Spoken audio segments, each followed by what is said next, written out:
Donald Trump lo ha hecho, ha dado el paso, ha abierto la guerra de todas las guerras, la guerra de Estados Unidos con Irán. ¿Qué tal, amigos? Bienvenidos a mi informe Alandete de esta semana, desde aquí, desde la puerta del ala oeste de la Casa Blanca. Desde 1979, año de la Revolución Islámica, todos los presidentes de Estados Unidos, desde Jimmy Carter hasta ahora Donald Trump, han tenido sobre la mesa la posibilidad de un ataque a Irán. Y todos hasta ahora lo habían desestimado. ¿Por qué? Una potencia expansiva, con grandes arsenales de armamento y satélites en lugares tan distintos como Líbano o Venezuela, responsable en el pasado de ataques contra intereses estadounidenses y también de muchas de sus bajas en Irak y en otros frentes, se consideraba un adversario demasiado formidable. Como yo siempre digo, con Trump hay que ver lo que hace más que lo que dice. Y aunque es verdad que en los últimos días de febrero había estado negando la inminencia de un ataque, él y sus subalternos, finalmente la llegada del portaaviones Gerald Ford al Golfo Pérsico y el movimiento de tropas y de material bélico en Oriente Próximo hacía prever un ataque en Irán de una forma más o menos inmediata.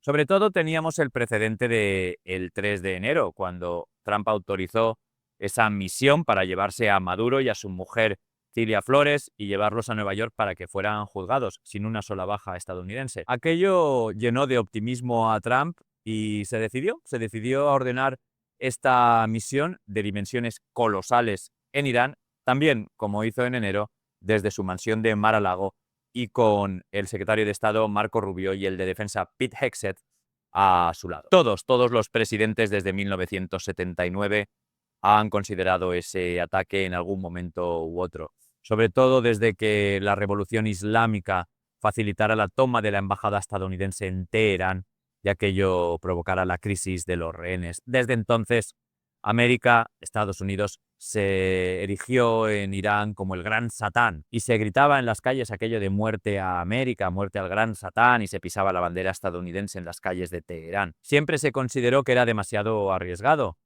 ya no por las ambiciones nucleares de Irán, sino por su arsenal armamentístico, sus misiles, la presencia de satélites iraníes en países tan distantes como Líbano o Venezuela, el hecho de que hayan sido ideadores y perpetradores de ataques terroristas en todo el mundo en décadas pasadas y tuvieran la capacidad de atacar mortalmente a Estados Unidos y a sus tropas en Irak en numerosas ocasiones. Es con Obama cuando empiezan a acercarse posiciones. En realidad, él firma un acuerdo de desnuclearización con Irán en el año 2013 ante la indignación de Israel, que consideraba que se estaba claudicando ante las ambiciones nucleares de Irán.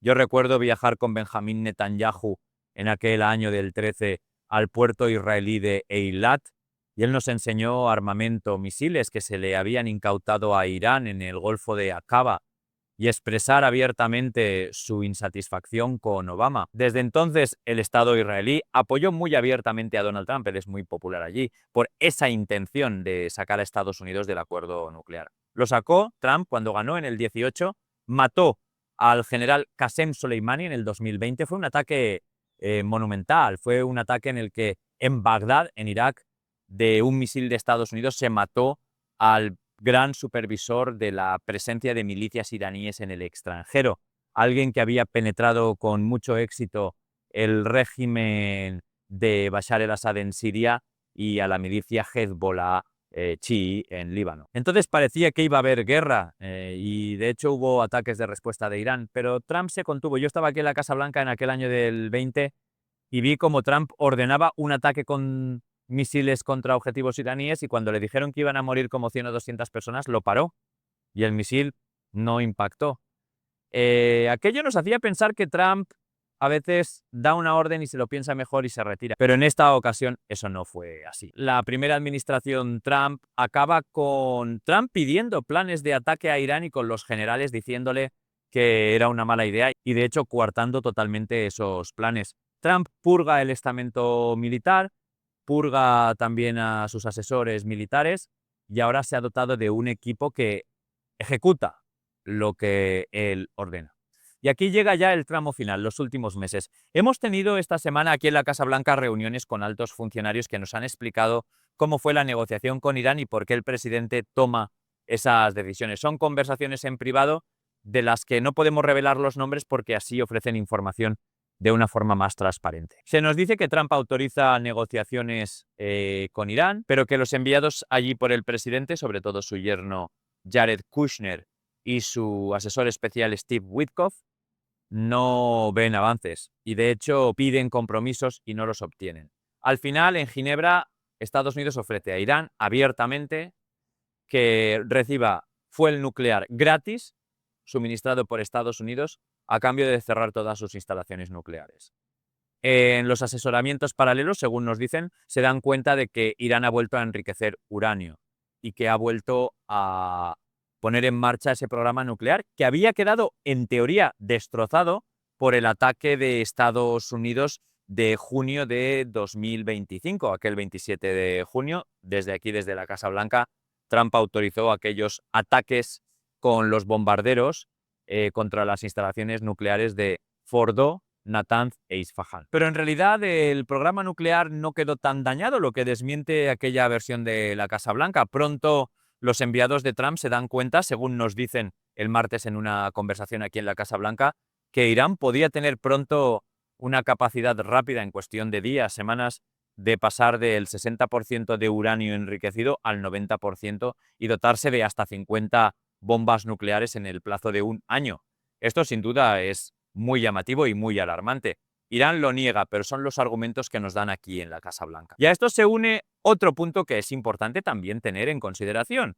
De ello han informado los asesores del presidente Trump a Naciones Unidas y al Capitolio. En el último año, Irán ha matado a entre 7.000 y 30.000 personas en las protestas a favor de la democracia y de la libertad en el país. Son muchísimas muertes, entonces lo que la Casa Blanca está aduciendo es también la responsabilidad de proteger una doctrina adoptada en Naciones Unidas en el año 2005 que establece que cuando un régimen, un gobierno, no garantiza los derechos más básicos y masacra a sus ciudadanos, la comunidad internacional tiene la responsabilidad de intervenir para proteger a los civiles. No está establecido cómo esto se debe hacer, pero claramente implica que esto podría de alguna forma autorizar el uso de la fuerza contra determinadas dictaduras por abusos.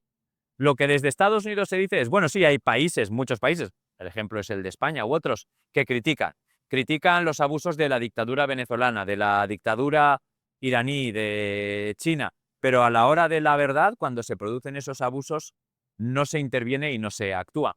Esto contradice un poco la visión de que Trump no se mueve dentro de los parámetros del neoliberalismo o el neoconservadurismo tradicional de su partido.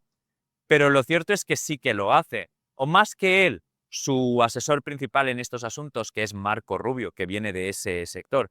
Al final sí que se habla de liberar al pueblo iraní. El propio Trump lo dice en una de las alocuciones en las que anuncia el inicio de estas intervenciones militares. Y se habla también de dar al pueblo iraní la oportunidad de tomar el control de su país y establecer un sistema democrático que ponga fin a estas largas décadas de teocracia que tiene en su haber, según se recuerda desde aquí, desde la Casa Blanca, abusos muy graves de los derechos humanos, además de atentar contra intereses estadounidenses y occidentales en muchos sitios del mundo. Represión de las mujeres, ahorcar a homosexuales, encerrar, encarcelar, torturar a disidentes, etcétera, etcétera. Hay en todo esto una parte complicada para Trump y se le ha visto esta semana incómodo con algunas preguntas. De hecho, no tomó preguntas hasta el martes. Desde el sábado hasta ese día, el presidente comunicó sus decisiones y sus órdenes en vídeos grabados y mensajes en redes sociales o algún discurso, pero no tomando preguntas hasta que vino aquí a la Casa Blanca el canciller alemán Friedrich Merz. Trump ha dado varias versiones sobre cuánto puede durar la guerra. El consenso está entre que varias semanas. Ha dicho que podría enviar tropas sobre el terreno y ha dicho también que no. Ha dicho que el objetivo es tener un periodo transicional desde dentro del régimen con alguna figura que se elija. También ha dicho que es hora de que haya una revuelta popular para tomar el control. Está claro que lo fácil, al parecer hasta ahora, ha sido ordenar este ataque y descabezar a la dictadura de una forma muy, muy, muy efectiva. No solo murió el ayatolá, sino 40 de sus lugartenientes en el complejo en el que se alojaba. Ahora falta ver cuáles son los objetivos y los plazos reales. Y Trump no ha sido muy claro al respecto. También está sirviendo esta misión para dos cosas más. Una, poner en el mismo plano a Israel y Arabia Saudí. Y está claro que los dos están en este momento coordinados con Estados Unidos. Los dos eran igual de rivales, adversarios, enemigos de Irán, y para ellos este descabezamiento es una gran noticia. Y por otro, las rencillas profundas, muy hondas dentro de la OTAN. Trump está perdiendo confianza en la alianza y se ha encontrado con que el gran abanderado de la oposición a estos planes que tiene es Pedro Sánchez, el presidente del gobierno español. El martes Trump le acusó abiertamente de desleal, de ser un gobierno terrible, y dijo que habrá represalias económicas, comerciales contra España. No ha aclarado todavía a qué se refiere, pero lo que está claro es que las rencillas que ha habido en el último año entre Washington y Madrid se van ahondando y cunde profundamente la percepción aquí en la Casa Blanca de que España, con este gobierno, no es para Estados Unidos ni para la OTAN de fiar.